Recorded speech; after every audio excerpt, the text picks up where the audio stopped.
최저임금제가 헌법재판소의 위헌 심판대에 오르게 됐습니다. 국민노동조합 최저임금 헌법소원대책위원회에 따르면 지난 8월 5일 국민노조가 영세 자영업자인 김원복 씨와 함께 사회 경제적으로는 많은 논란을 낳고 있는 최저임금제에 대해서 헌법상의 죄형법정주의, 직업 선택의 자유, 재산권 보호, 행복추구권 등에 위배된다는 취지로 제기한 최저임금제 헌법소원 청구에 대해 헌법재판소로부터 심판을 해부한다는 결정 통보를 받았습니다. 이로써 고용노동부가 시급 9,620원으로 고시한 2023년도 최저임금안의 운명은 헌법재판소의 심판으로 판가름 나게 된 것입니다. 최저임금 제도는 국가가 노사 간의 임금 결정 과정에 개입하여 임금의 최저 수준을 정하고 사용자에게 이 수준 이상의 임금을 지급하도록 법으로 강제함으로써 저임금 근로자를 보호하기 위해 1986년에 최저임금법을 통해 도입된 제도입니다. 우리나라는 최저임금의 결정 방식으로 임금심의회 방식을 채택하고 있습니다. 고용노동부 장관은 매년 8월 5일까지 최저임금을 결정한 후 대통령령이 정하는 바에 의하여 근로자 측 9명, 사용자 측 9명, 고용노동부 장관이 지정한 공익위원 9명 등 총 27명으로 구성되는 최저임금위원회의 심의를 요청하고 최저임금위원회가 심의 의결한 최저임금안에 따라 최저임금을 결정합니다. 국민노조는 이러한 최저임금 결정 구조에 문제가 있다고 주장합니다. 최저임금법 제28조는 형사처벌 규정으로 최저임금액보다 적은 임금을 지급하거나 최저임금을 이유로 종전의 임금을 낮춘 자는 3년 이하의 징역 또는 2천만 원 이하의 벌금에 처한다고 되어 있습니다. 형벌은 죄형법정주의 원칙에 따라 법률로 정해져야 합니다. 그러므로 이 처벌 조항의 범죄 구성 요건 역시 법률로 정해져야 합니다.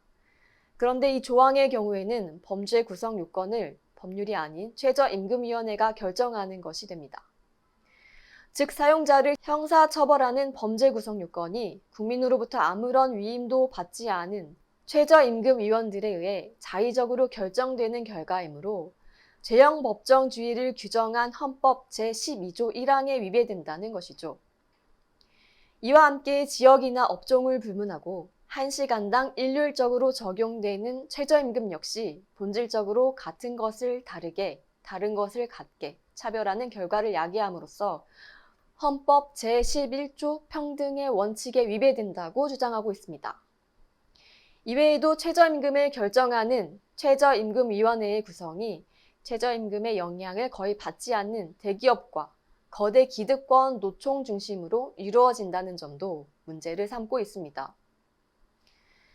국민노조가 헌법소원 청구 당시 배포한 회견문에 따르면 노동자 측에서는 현실적으로 최저임금에 거의 영향을 받지 않는 정규직 대기업 중심의 노총이 나서고 사용자 측에서는 대기업 중심의 경영자 입장을 대변하는 위원들이 나서서 마치 노사가 임금단체 협상하듯이 최저임금 결정에 임한다며 직접 이해관계가 있는 사용자와 근로자들이 철저히 배제된 상태에서 최저시급에도 큰 영향을 받지 않는 대기업과 기종노조가 책상에 앉아서 최저시급을 결정하는 것은 말 그대로 탁상공론일 뿐이라고 합니다. 그러면서 이러한 탁상공론식 최저임금 결정으로 많은 사람들이 고통을 받고 있다고 지적했습니다. 실제로 지난 문재인 정부 시절 정권이 목표하고 있던 최저시급 1만 원을 달성하기 위해 2018년도에 최저임금을 전년 대비 16.4%, 2019년도에는 10.9%로 대폭 인상했습니다. 그러자 소상공인과 자영업자 3만여 명이 생업을 포기하고 장대비가 쏟아지는 궂은 날씨에도 광화문으로 몰려들었습니다. 이들은 노조는 끌어안으면서 왜 700만 소상공인은 외면하느냐며 우리도 국민이다를 부르짖었습니다. 한편으로 최저임금이 인상되면 직접적인 혜택을 받을 것으로 예상되던 저임금 근로자들도 최저임금의 급격한 인상으로 뜻하지 않은 피해를 입었습니다. 최저임금이 급하게 오르자 저임금 일자리가 줄어들어 고용시장에서 가장 취약한 20대 근로자들이 직격탄을 맞은 것인데요. 최저임금이 많이 오르면 영세사업주는 저임금 근로자 수를 줄일 수밖에 없습니다. 대부분은 아르바이트 등 이른바 취약 일자리입니다. 반면 정규직 취업이 어려운 20대 청년들은 갈수록 취약 일자리에 몰리고 있습니다. 결국 줄어든 일자리를 차지하기 위해 최저임금보다 낮은 급여도 감수하고 일하는 것입니다. 이러한 현실에 대해 국민노조는 최저임금제가 최저임금 이상의 임금을 지급하는 근로계약 체결을 강요함으로써 최저임금 미만의 임금을 지급하는 조건으로 근로자와 근로계약을 맺고자 의욕하는 사용자들의 계약 체결 및 직업 선택의 자유를 침해한다며 근로자들에게도 최저임금 미만의 임금을 지급받는 조건으로라도 사용자와 근로계약을 맺고자 의욕하는 근로자들의 계약 체결 및 직업 선택의 자유 또한 침해한다고 주장했습니다.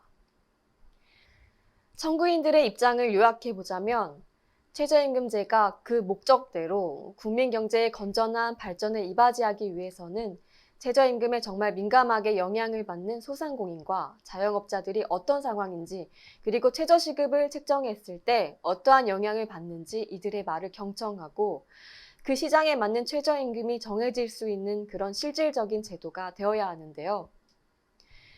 지금의 최저임금 제도는 도입 취지를 제대로 살리지 못하고 있다는 것이죠. 또한 최저임금을 지키지 않아 형벌을 받을 위험이 있는 사용자는 대부분 영세 자영업자들로 자신들이 결정하지도 아니한 최저임금인데 거기에 못 미치는 임금을 지급했다는 이유로 가혹한 형벌을 받아야 하며 이 때문에 결국 영세한 사용자는 자신의 사업 여건에 맞춰 필요한 수의 노동자를 고용하는 것을 포기할 수밖에 없어서 그 피해는 그러한 일자리의 생계가 달려있는 노동자들에게 고스란히 돌아간다는 것입니다.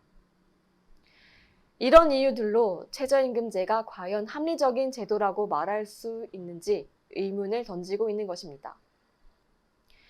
헌법소원을 주도한 김준용 국민노동조합 최대위 위원장은 700만 소상공인들과 특히 이 제도의 사각지대라고 할 수 있는 영세 자영업자들의 입장을 대변하고자 최저임금제에 대한 위헌 심판을 청구했는데 다행히 심판 회부 결정 통보를 받게 되어 기쁘다며 이를 계기로 우리 사회의 최저임금제에 대한 문제점을 환기시킴으로써 4차 산업혁명 시대로 접어들며 급변하고 있는 노동환경에도 양복 차림에 집신을 신고 있는 격으로 여전히 굴뚝산업 시대에 머물러 있는 우리나라의 노동정책과 제도에 대한 강도 높은 개혁을 견인하는데 조금이라도 기여할 수 있기를 바란다고 말했습니다. 이번 헌법소원 청구 법률 대리인은 법무법인 동인이 맡아 진행하고 있습니다. 앞으로 이와 관련한 소식이 나오는 대로 시청자 여러분들께 전해드리도록 하겠습니다.